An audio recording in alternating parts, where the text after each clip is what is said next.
FloodGate family, thank you so much for joining us for this edition of Leadership Live. And I am just ecstatic to have Abbey Goodman. She's the Chief Commercial Officer of Profound Medical join us. Abbey, thanks so much for joining us here in Leadership Live.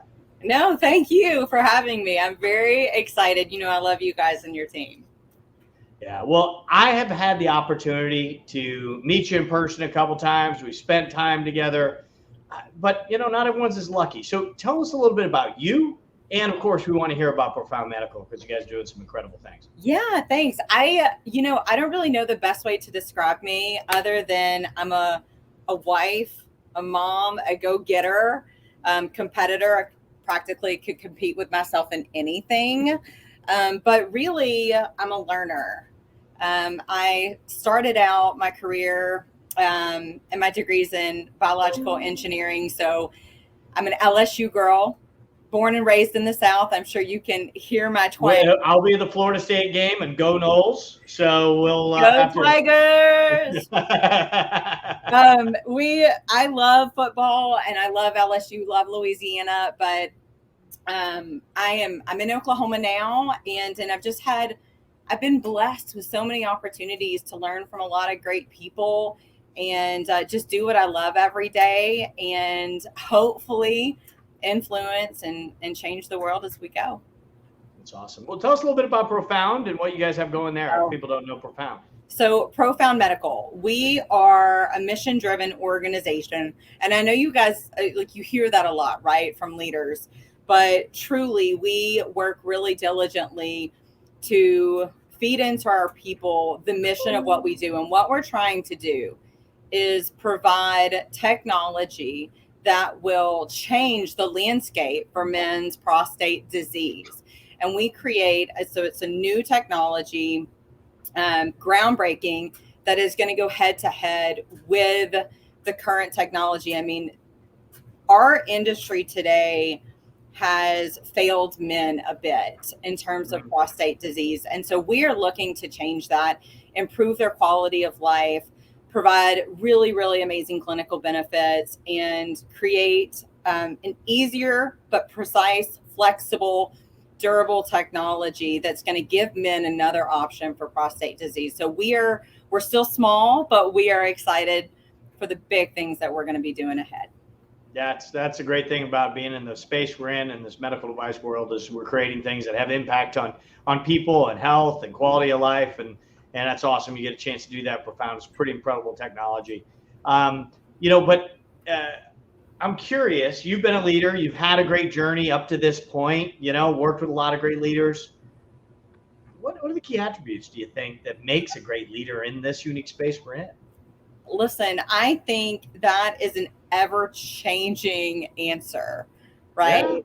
Yeah. It's an evolution. So I think people have to be able to evolve and adapt, because the space itself, being in the space for 2 decades, 20 years, it has drastically changed. So I think the first thing for a great leader, or for any leader, good, bad, great, I think we have to be able to self-reflect and really understand who you are as a person, as an individual, what your strengths are, and really what your weaknesses are, and feed into your strengths, and then ensure that there's a really, really great team around you that can fill those gaps on where those weaknesses are. And then really simplicity. Like, how do we simplify things? Because in today's world, access to technology, Google, I think simplicity is what's going to influence people, help them understand, right? Yeah. So I think that's an important thing that a leader has to have today, where 20 years ago, simplicity was not as important. Yeah. And then last but not least, confidence. I mean, we talked about this earlier, but not being fearful, being confident, making your mind up that this is the direction you or the organization or your team is going to head, and just try, make the effort, have no Yeah. fear about failure, because we're going to fail no matter what we try, but we'll always also find a way to succeed. Yeah, and that clarity of purpose, right? And Yes. that strength, the clarity of purpose. I think you have great examples there. You talked a little bit kind of on authenticity. Know what you're good at. Be honest with what you're not. Surround yourself with people that augment that and allow you to leverage what's good. And simplifying the complex, right? And if you do that effectively, you can kind of have that confidence in telling people what that intent is, what that commander's intent is, where you want them to go. So that's some really, really great examples. You guys, I'm going to be asking some questions, but at the end, put a comment below or on the side, however your screen is. We're going to pull those in because Abby's going to be around to answer some of your questions as well. So just please put comments below at the end of this. I'll be pulling those comments in. So another question for you, as a leader, as you're coming up, what are some of the lessons that you learned that you might impart on other up and coming leaders so they don't have to learn those the same way? So there's so many of them.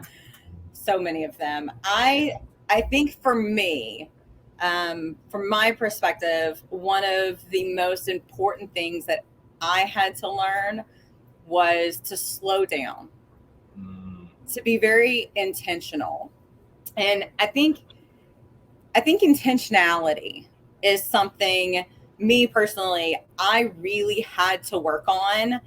And it was being intentional about how I communicate, intentional about what I communicate, intentional about how I'm spending my time, intentional about defining the direction that I'm personally headed, that my team is headed, the organization is headed, and how to align those things. And so slowing down a bit to just be able to detach myself from the situation or the momentum, because in momentum, we can just continue to run, right? Sometimes I genuinely have to just stop and step back, go, okay, I know we're running and we're running forward, but are we in the right direction? And is the team in the right direction? Are the individuals that are a part of the project running in the right direction? Right. So intentionality, I think, on being intent about slowing down and just ensuring I'm checking every angle.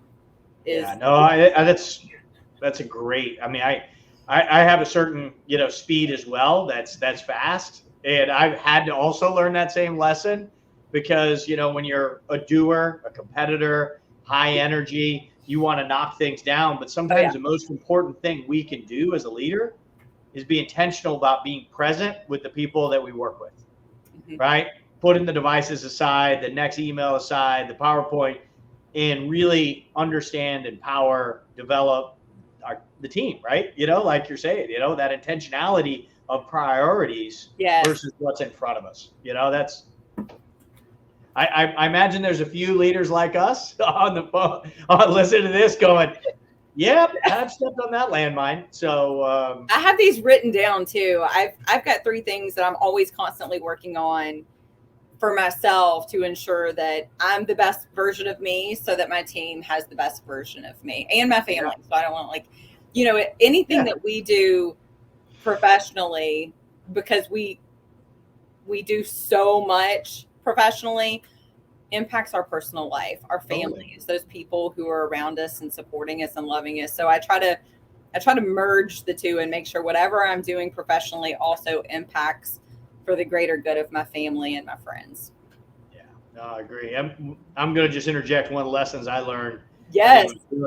I'm going to give a lesson. I get to answer one because it's important to me, is that you mentioned that balance piece, right, for great leaders. And I think it's come up before in some of these that great leaders need to have that balance. And the best, that 5 F's example, where you have your finance, your faith, your family, your friends, having those things, and your fitness, of course, all together, and keeping that balance in realizing if some of those is out of balance, your wheel's not going to roll fast for very long, and keeping that going is important. You'll burn out. And I think what's interesting too, I mean, it's a good point to note, when we talked about a good team around you. I will tell you, I was on a call with my VP of marketing, Derek Bauer, my VP of business development, Adam Milligan.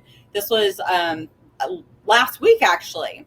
Mm-hmm. And it was my 4-year-old and 6-year-old both entered school for the first time.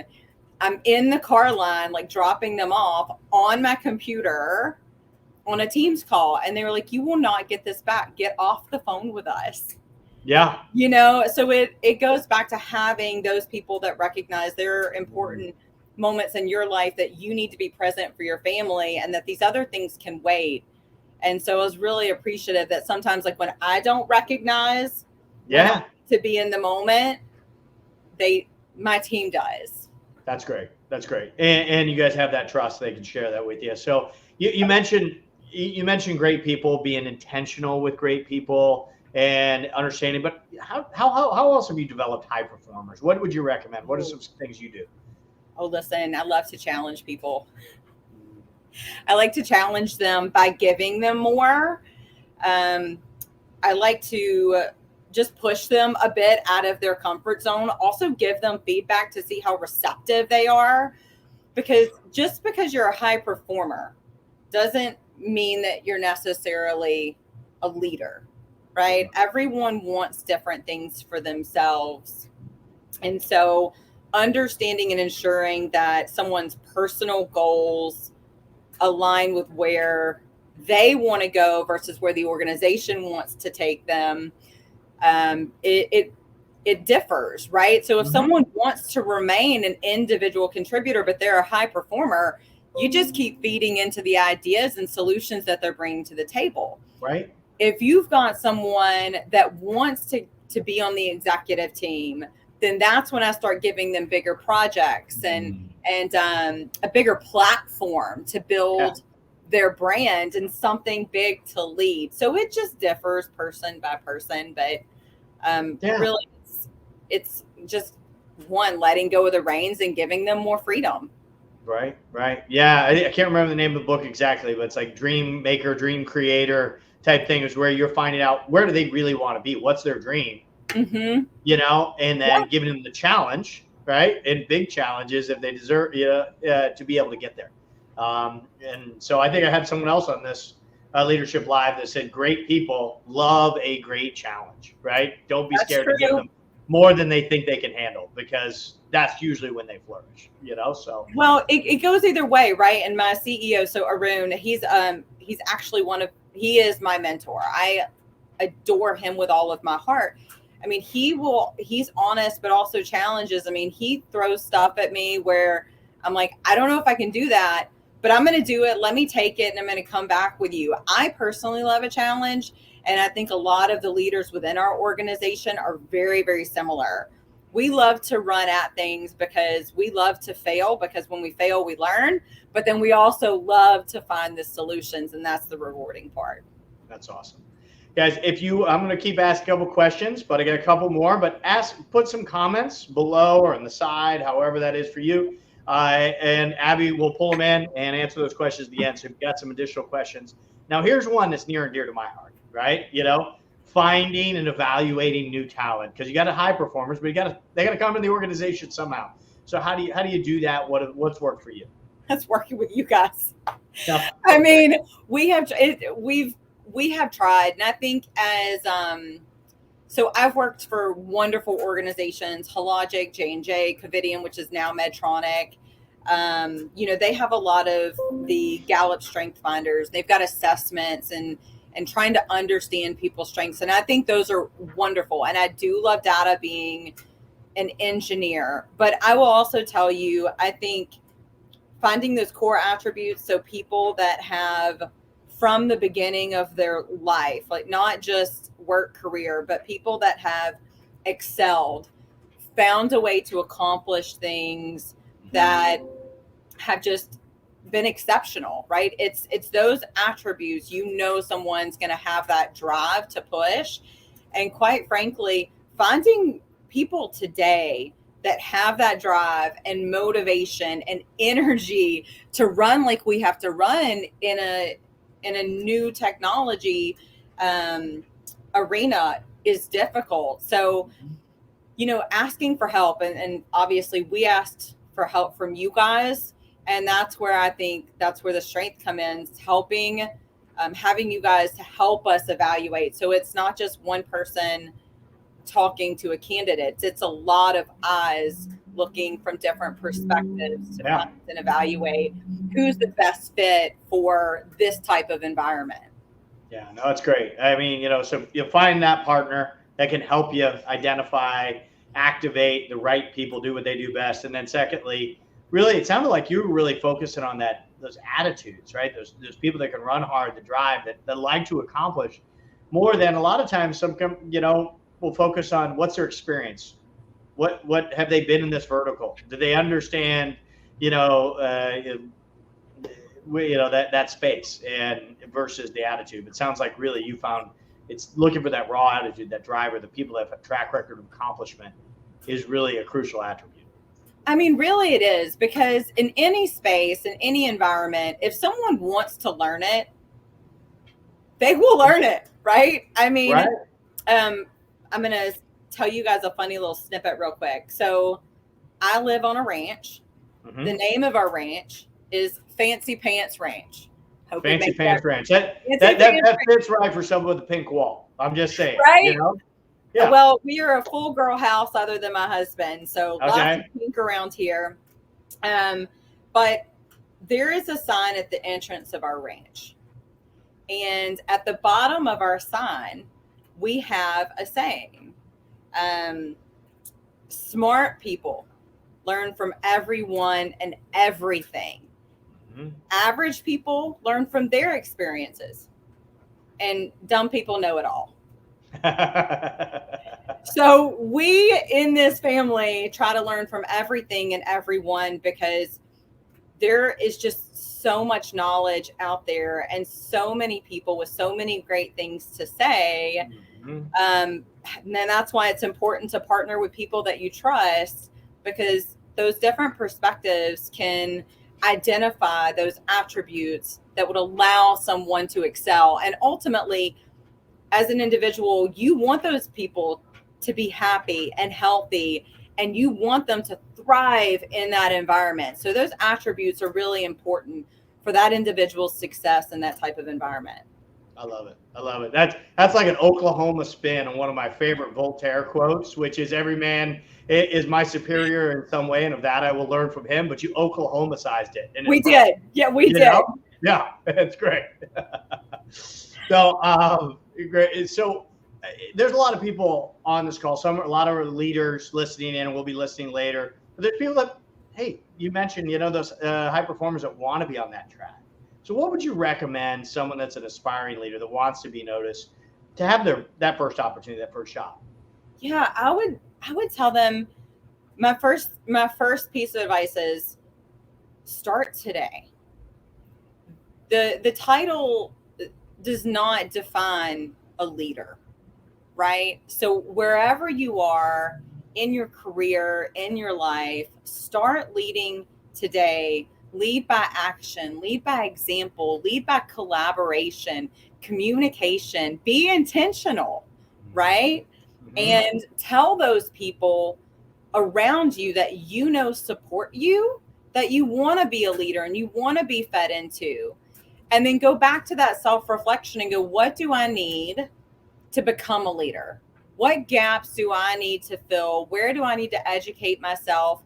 And then find those people that can feed into you. So I would say start today, make it known, and just go after it. Yeah. No, do the jobs you need that are going to be leadership, and let people know, right? Yes. So it makes total sense. I have one last question for you. And guys, as a reminder, I know I've seen several comments here. If you have other questions, please put them in. We're going to take them here right after this last question, because this is the fun one here. What is your favorite superhero? That's easy. Oh, that's easy. Okay. What's the favorite superhero? That's easy. I love superheroes, by the way. All right. So I would say like Captain Marvel and Wonder Woman. Uh-huh. Yeah. Like I got, and both of them are obviously strong females with lots of cool powers, but they help as many people as possible, right? and they're both humble about it. So it's kind of cool that they embody so much power, but are also just genuine and humble as perceived on TV, right? But I would also tell you that I thank God that I actually have a lot of superheroes in real life that have fed into me and my family and what my goals have been. So, I mean, a superhero, definitely Wonder Woman and Captain Marvel, but also make sure you look around because you've got everybody out there has superheroes supporting them in their real life too. Oh, that's awesome. Yeah, and recognize that. That's great. Well, hey guys, I'm going to take some questions from the FloodGate family here. So we got, looks like several comments. I'll pull a few in here. A little shout out for you. Great stuff, Abby. Oh, we love this. So you get a few shout outs there. Let's see, a couple more shout outs here. Look for a question. Here's one from Danny. What's your favorite part about leading people? Oh, I would even tell you, I don't lead people at all. We go as a group. It is a team effort here. I like to throw out ideas because collaboration is really, really fun. So a strong team it's I would tell you that's my favorite part. I even tell the people that I work with that are on the Profound team is I like managing, like not my thing. It is collaboration, it's conversation, and my hope is that everyone is empowered to use their voice to throw in their thoughts. And then ultimately, guess what? We come up with the best solution we can with all of the factors that we have at the time. And then we get to make the decision. That's great. Yeah. So yeah, you just got your hand on another part of the oar, right? And helping to get it to the right direction. I like it. It's great. Here's a great one from Elizabeth, women in the industry, particularly being a female leader. What suggestions do you have there? Can you talk a little bit about that? You know what? It is interesting because probably 99% of the calls or meetings that I'm in, I am usually the only female. And also, I mean, as you guys can tell, I'm pink and flowery and bright and sparkly. I'm loud and aggressive. So I would tell you, be genuine to who you are. Be you every single day, because that confidence in who you are allows you and empowers you to use your voice in this industry. And using your voice, but being intentional about what you're communicating, gains the respect of your peers, whether they're male or female, whether they're a different race or a different culture. So I guess I never really think about myself as being the only one in the room. I just sort of am me. Right. No, I love it. I love just that confident and not being yourself, right? That authenticity. People, I think, you'll gravitate to that authenticity. That's a great suggestion, and use that. So here's one for Pete McNally. What guidance or steps you personally take when leading when you're brand new to an organization or taking over a poor performing team? And how long do you give people to get on the bus, off the bus? So there's a couple in there that are difficult, right? So it's a new team, right? How long do you evaluate? When do you move? I've been there. I mean, I've been on that challenge. So it's a great question, Pete. Yeah, Pete, that's a lot of difficult questions. So when I'm taking when you're brand new to an organization and taking a poor performing team, okay, so first and foremost, I love to give people an opportunity, right? Now, as a smart person, which I'm guessing you are, Pete, smart people can do a few things. We can create excuses for mediocrity. We can also create excuses for really anything, right? Because it's human nature. So I would tell you, as a poor performing team, you want to evaluate the individuals as who they are and what their strengths are, and then feed into them where their gaps are. Give them a timeline, set expectations for what that time is for them to transition into a performing individual and make them very clear, right? So transparency and having the difficult conversation with the team or the individual is the first step. Hey guys, we are not performing here. You know, and that's tough. It's tough for the team. It's tough for you guys, and recognize that it's tough for them too. I can guarantee you no one doesn't want to be a poor performer. Yeah. Right. So it's recognizing where they're at, giving them the support they need, and then setting expectations. You know, we have 90 days to flip the switch. Here's how we're going to do it together. And then if you've given them that time frame and set clear expectations, then they're either on or off the bus themselves. You don't have to make the choice. They do. Yeah. And one thing I will add, a lot of people think that having someone have to get off the bus is always net negative to that individual. It is. But I have so many times where it wasn't the fit. They got off the bus.